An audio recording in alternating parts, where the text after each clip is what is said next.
Get her out of his room. Grace Miller looked up from the chair beside Adrian Moretti's hospital bed. Celeste Romano stood in the doorway with 2 security men behind her. Grace slowly closed the book in her hands. He's been calmer when someone reads to him. Celeste's eyes hardened. You clean his house. You are not his doctor, his family, or his fiancée. The monitor beside Adrian continued its steady rhythm. He had been unconscious for 5 days after his armored SUV was forced off a mountain road. Grace had visited every night. Not because anyone asked her to. Because the last thing Adrian had said to her before leaving the estate was, "Tomorrow, remind me not to make the biggest mistake of my life." He never explained what he meant. The crash happened 4 hours later. Celeste pointed toward the hallway. Leave. Grace stood. I'm not trying to take your place. You couldn't. Celeste stepped closer. But people are beginning to notice that the great Adrian Moretti's maid spends more time beside him than the woman he plans to marry. Grace's face warmed as several relatives watched from the corridor. Then maybe you should spend more time here. The words escaped before she could stop them. Celeste slapped the book from her hands. It hit the floor. Out. Grace picked it up without another word. Before leaving, she placed it on Adrian's bedside table. Page 211. She whispered. Then she walked past the guards. Before we continue, subscribe and tell us where you're watching from, because less than 6 hours later, Adrian Moretti would wake up and ask for the one woman his fiancée had just thrown away. At 2:43 a.m., Adrian opened his eyes. A nurse immediately called the doctor. Celeste had been sleeping in the private family lounge but rushed inside when she heard. Adrian. His eyes struggled to focus. Mr. Moretti, the doctor said. Can you tell me your name? Adrian. Do you know where you are? Hospital. Celeste grabbed his hand. I'm here. He barely reacted. His eyes moved around the room. To the empty chair. To the book beside his bed. Then his voice came out rough. Where's Grace? Everyone froze. Celeste's hand tightened around his. Who? Adrian looked directly at her. Grace. His younger brother Marco glanced toward the door. Celeste forced a smile. She went home. Adrian tried to sit up. Pain stopped him. Bring her. Adrian, you just woke up. Bring Grace. The doctor intervened. He needs calm. Celeste leaned closer. Why do you need the maid? Adrian closed his eyes. For several seconds, nobody knew whether he had fallen asleep again. Then he whispered. Because she knows. Celeste went still. Knows what? Adrian's eyes opened. But instead of answering, he looked at the book. Page 211. Marco picked it up. A folded piece of hotel stationery was hidden between the pages. Celeste reached for it. Adrian's hand shot out weakly but fast enough to stop her. No. The room changed. Marco unfolded the note instead. It was Adrian's handwriting. Only 3 lines. Grace, if I come back tomorrow, ask me whether I did it. If I don't come back, don't trust the answer anyone gives you, especially Celeste. Celeste's face drained. Marco looked at his brother. What were you planning to do? Adrian stared at Celeste. I was going to cancel the wedding. Silence. Grace knew none of this. At that exact moment, she was sitting alone at a 24-hour bus stop 3 blocks from the hospital, her suitcase beside her. Celeste had not merely removed her from Adrian's room. She had called the estate manager and terminated her employment. Grace had nowhere to return to. Her phone rang. Unknown number. She almost ignored it. Then she answered. Hello. Marco's voice came through. Grace. Yes. My brother is awake. Her eyes filled instantly. He is. He asked for you. Grace looked toward the glowing hospital windows. Then Marco added. And whatever happened before the crash, Adrian thinks you're the only person who can help him remember it. Grace slowly stood. Because suddenly she remembered something Adrian had said the night before the accident. Something she had dismissed as stress. He had stood alone in the mansion kitchen at midnight and asked her, "Grace, if you discovered someone loved your name more than they loved you, would you still marry them?" At the time, she had thought he was speaking hypothetically. Now she knew he had been talking about Celeste. Grace reached Adrian's hospital floor at 3:26 a.m. Celeste was waiting outside his room. "You're not going in." Grace stopped. "Marco called me." "I don't care who called you." Celeste stepped closer. "You were fired tonight. Take the hint." Grace looked through the glass. Adrian was awake, watching them. Then his weak voice came through the open doorway. "Grace." Celeste's face tightened. Grace walked past her. Adrian looked exhausted, but the moment she entered, his breathing seemed to slow. "You came. You asked." His eyes moved toward her suitcase outside. "What's that?" Grace hesitated. Celeste answered from the doorway. "She no longer works for you." Adrian looked at her. "You fired her. You were unconscious." "That wasn't permission."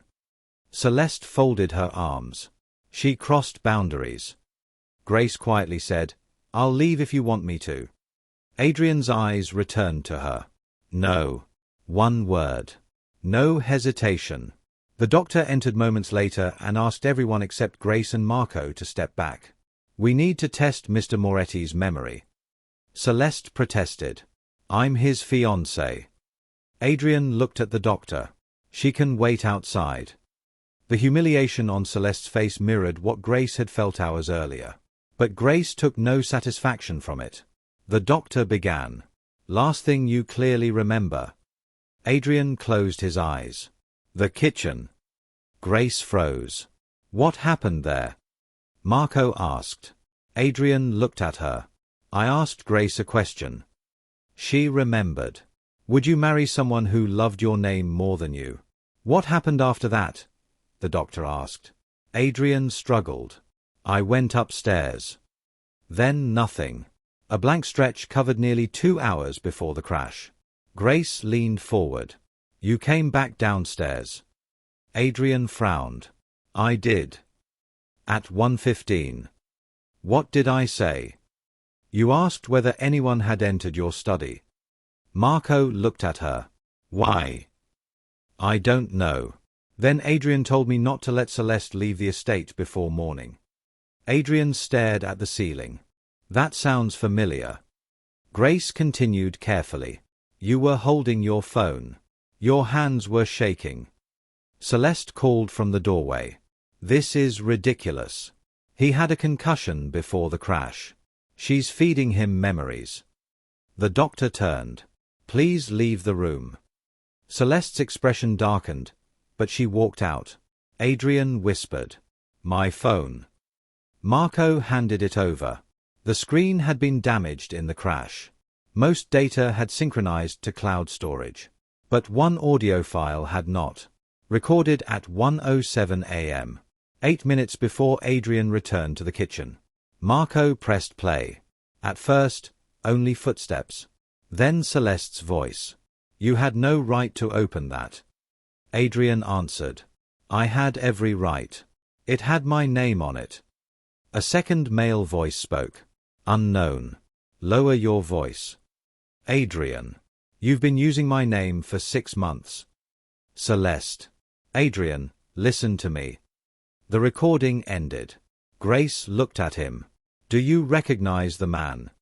Adrian shook his head. Marco replayed it. Again. Then Adrian's expression changed. "No." "What?" "I don't recognize his voice." Grace noticed the difference. "But you recognize the way he spoke." Adrian looked at her. "Yes." He closed his eyes. "He called me something before the recording started." "What?"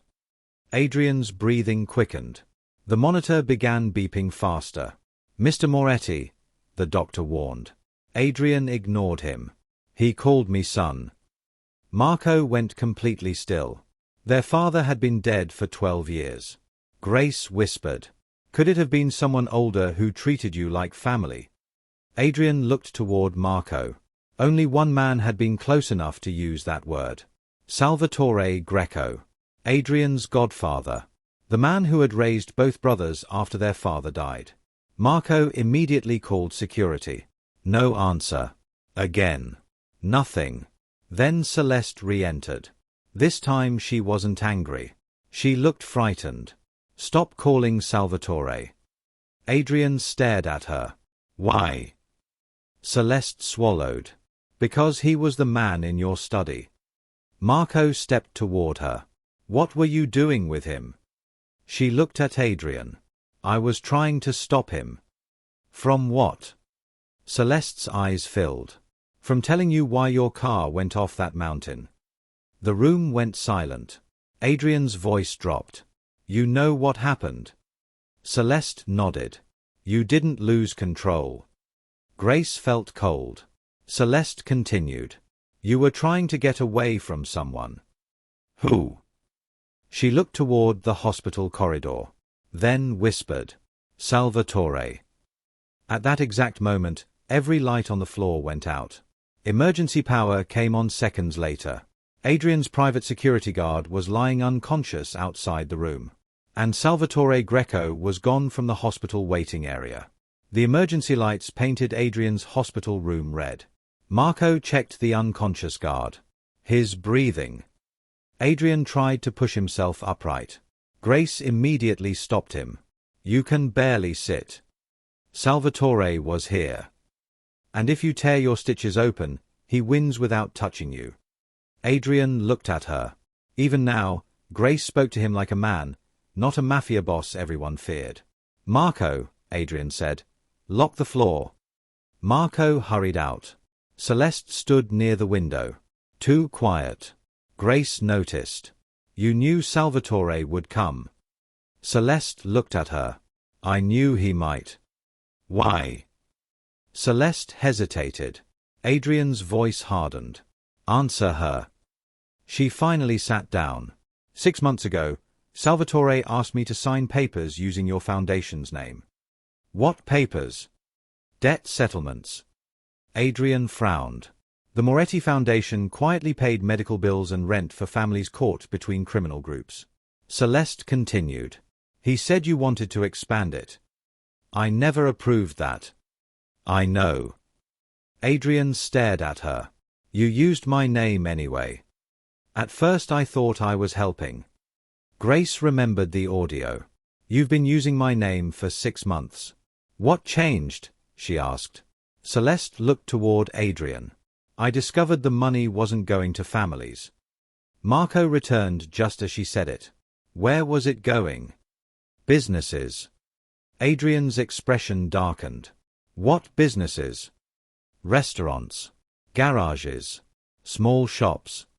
Grace understood before Marco did. They weren't donations. Celeste nodded. They were payments. Salvatore had been using Adrian's charitable name to collect protection money without Adrian knowing. If anyone questioned it, the paperwork made it look like Moretti Foundation activity. Marco swore under his breath. Adrian closed his eyes. Then a memory hit him. A kitchen table. Grace pouring coffee. His own phone vibrating. A message from Salvatore. Come to the study. Alone. Adrian's eyes opened. I remember. Grace moved closer. What? Salvatore showed me the records. Celeste stared at him. That's impossible. He said you created them. Her face drained. Adrian continued slowly. I believed him for about 30 seconds. Then. You walked in. More returned. Celeste shouting. Salvatore locking the study door. A folder thrown across the desk. Then Adrian noticing one detail. Every authorization supposedly signed by Celeste used the same digital signature. Identical. Too identical. You didn't sign all of them, Adrian said. Celeste shook her head. No. Salvatore copied your signature after the first few. Tears appeared in her eyes. I signed 4. Marco stared at her. 4 was enough. I know. Adrian looked away. Her fear did not erase her choice. Grace asked, "What happened after you realized?" Adrian pressed his fingers against his temple. "He offered me a deal." "What deal?" "Let him keep operating quietly, and he'd keep the old families loyal to me." Marco laughed bitterly. "That sounds like him." "I told him no." The next memory came harder. Salvatore grabbing Adrian's shoulder, calling him ungrateful. "Your father built this name with fear. You're wasting it on mercy." Adrian pulled away. Then Celeste shouted something. Grace leaned closer. "What?" Adrian looked at his fiancée. "You told me to run." Celeste's eyes filled. "Yes." The room went silent. For the first time, Grace realized Celeste had not been lying about everything. Adrian remembered leaving through the underground garage. Salvatore followed. Not to kill him. To force him to stop. The mountain road. Headlights behind him. A second vehicle. Then, Adrian's breathing changed. Grace caught his hand instinctively. "What do you see?" He focused on her voice. "Rain." "What else?" "A black sedan." "Salvatore." "No." His eyes opened. There were two cars. Marco went still. One was Salvatore's. "And the other?" Adrian looked at Celeste. "It was yours." Celeste stopped breathing. Grace slowly released Adrian's hand. "Were you on the mountain?" Celeste whispered. "Yes." Adrian's face hardened. "Why?" "I followed because I thought Salvatore would hurt you." "Then why didn't you tell anyone after the crash?" She looked down. "Because I saw what actually forced you off the road." Nobody spoke. Celeste finally looked at him. "Salvatore wasn't the car that hit you." Adrian's voice dropped. "Who was?" Celeste's answer came barely above a whisper. "My brother." Grace froze. Marco stared at her. Celeste continued. "He'd been helping Salvatore move the money. When you refused the deal, he panicked." Adrian looked devastated. "You protected him." "I was going to tell you." "When?" She had no answer. Then Grace's phone vibrated. A message from Adrian's estate number. One photograph. Salvatore sitting alone in Adrian's kitchen. No weapon. No guards. Just the same chair where Adrian had spoken to Grace the night before the crash. Beneath it was a message. "Bring Adrian home. He deserves to hear why Celeste's brother was really on that road." Adrian read it. Then looked at Grace. "What aren't they telling me?" Grace answered quietly.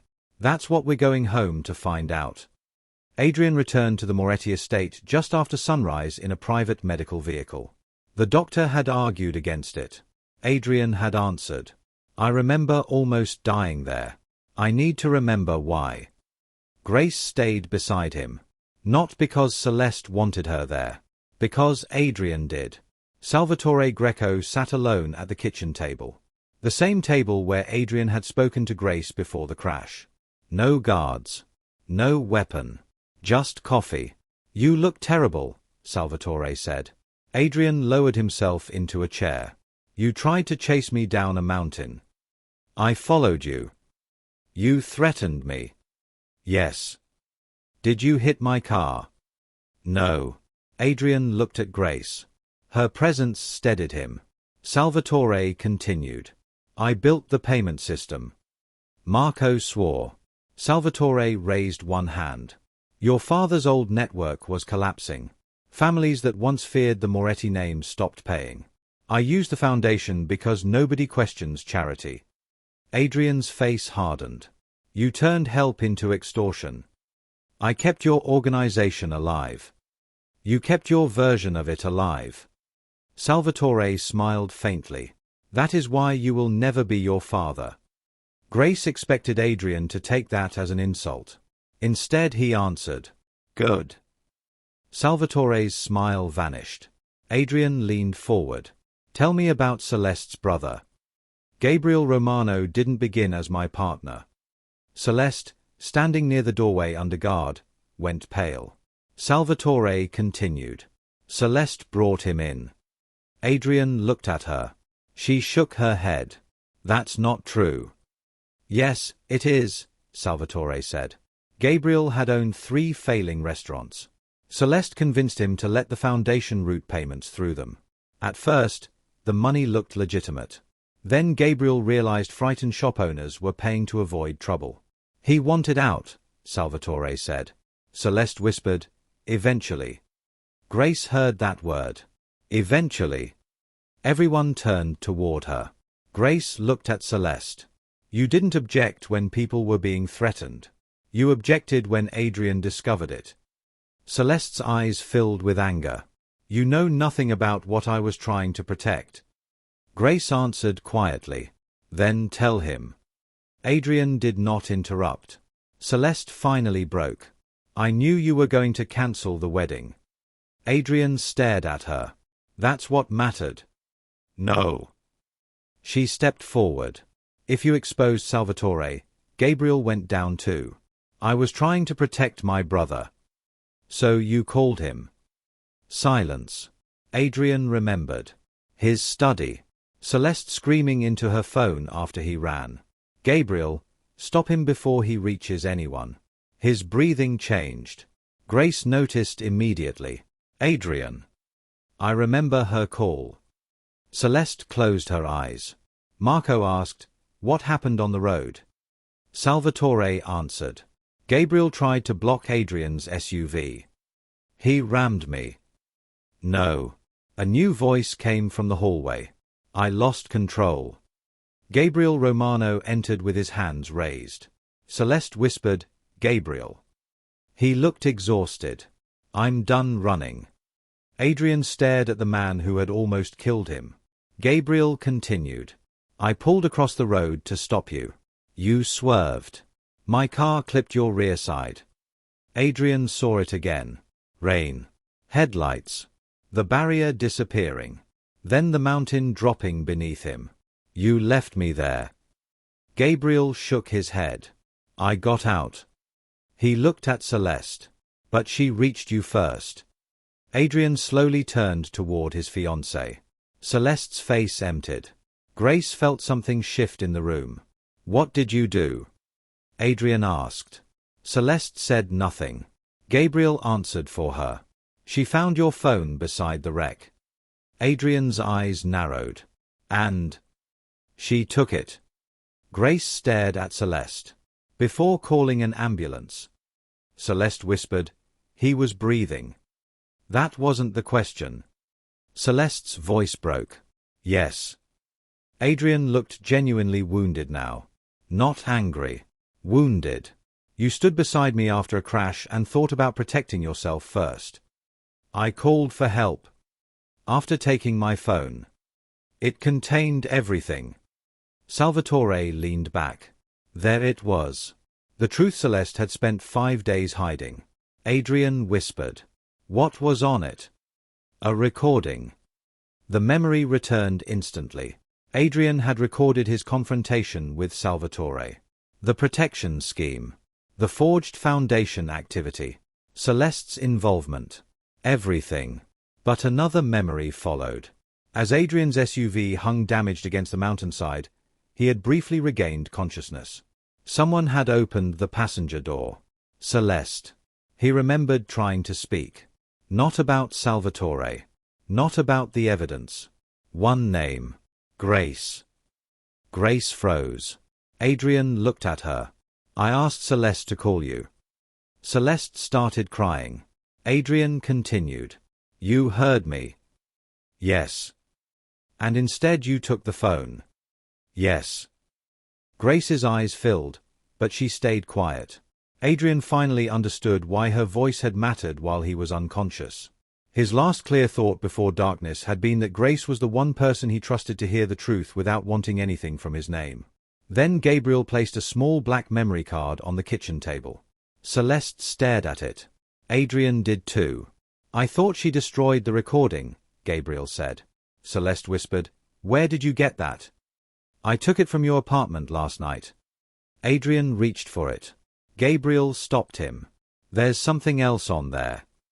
What? Gabriel looked at Grace. A recording made 2 days before the crash. Grace frowned. Of what? Gabriel's expression changed. Celeste talking about you. And when Adrian played the file, the first words from his fiancée's voice were, Grace has to disappear before Adrian realizes why he trusts her. Adrian pressed play. Celeste's recorded voice filled the kitchen. Grace has to disappear before Adrian realizes why he trusts her. Gabriel answered. She's a maid. Celeste laughed bitterly. Exactly. She doesn't want his money, his name, or a seat beside him. He tells her things he stopped telling me months ago. Adrian looked at Grace. The recording continued. Last week he asked Grace whether the foundation was actually helping people. Do you understand? His questioning Salvatore because she made him notice the people behind the numbers.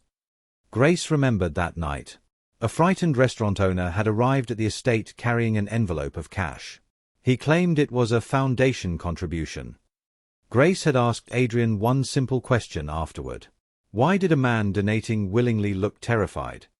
Adrian had begun checking the accounts the next morning. Celeste's voice returned. If Grace stays, Adrian keeps asking questions. If he keeps asking questions, the wedding never happens. The recording ended. Silence. Adrian looked at Celeste.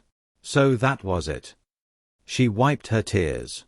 I was afraid of losing you. No. His voice remained calm. You were afraid of losing what being beside me gave you. Celeste shook her head. I loved you. Maybe. Adrian glanced toward Grace. But you tried to remove anyone who made me see clearly. Grace finally spoke. Adrian, don't turn this into me versus her. Celeste looked surprised. Grace continued.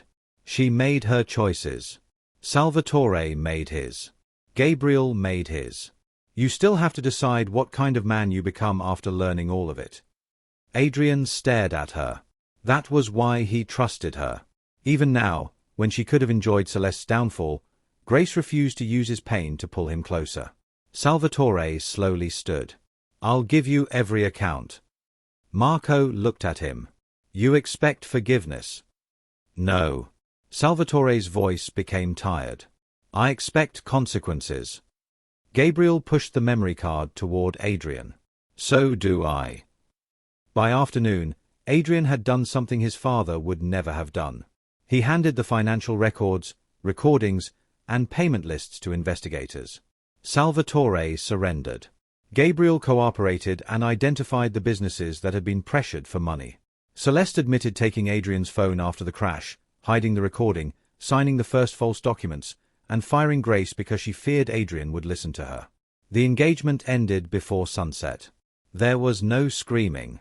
No broken ring thrown across the room. Adrian simply placed it on the kitchen table. We were supposed to get married because I thought you knew me better than anyone. Celeste looked at him through tears. And now? Now I know you were studying what I needed while Grace was listening to who I was. Celeste left without another word. Grace picked up her suitcase. Adrian noticed. Where are you going? Home. You don't have to leave. I was fired. I'm reversing that. She shook her head. No. He looked genuinely surprised. Why? Because if I stay tonight, neither of us will know whether you want me here because you trust me, or because you nearly died and woke up scared. Adrian had no answer. Grace stepped closer. You need to heal without making me the reward at the end of a terrible week. His expression softened. You always talk to me like that. Apparently it's why you trust me. For the first time since the crash, Adrian laughed. Grace left. Not forever. Just on her own terms.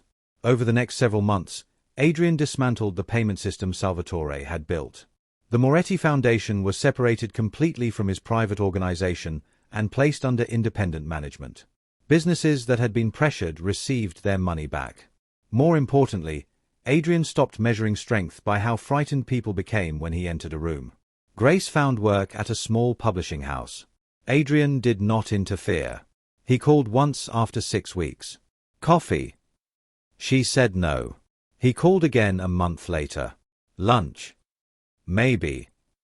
The third time, she agreed. Not because he was her employer. He wasn't anymore. Not because he had rescued her. He hadn't. They simply began talking again. One evening, nearly a year after the hospital, Adrian brought Grace the same book she had read beside his unconscious bed. Page 211 was still folded. You never finished it, he said. You were unconscious. I was listening. She smiled. You remember. Your voice. Not the words. He hesitated. When I woke up, everyone expected me to ask about the crash, my brother, my business. But you asked for the maid. I asked for Grace. That distinction mattered. He held out the book. Dinner. Grace took it. One dinner. You've said that before. And you survived. Adrian smiled. As they walked away together, Grace thought about the night Celeste had thrown her from his hospital room because she believed a maid had no place beside him. She had been right about one thing. Grace's place was never beside Adrian because of her job. It was there only if she chose it. And this time, she did. If you enjoyed Adrian and Grace's story, subscribe and tell us in the comments, was Grace right to walk away before giving him a chance?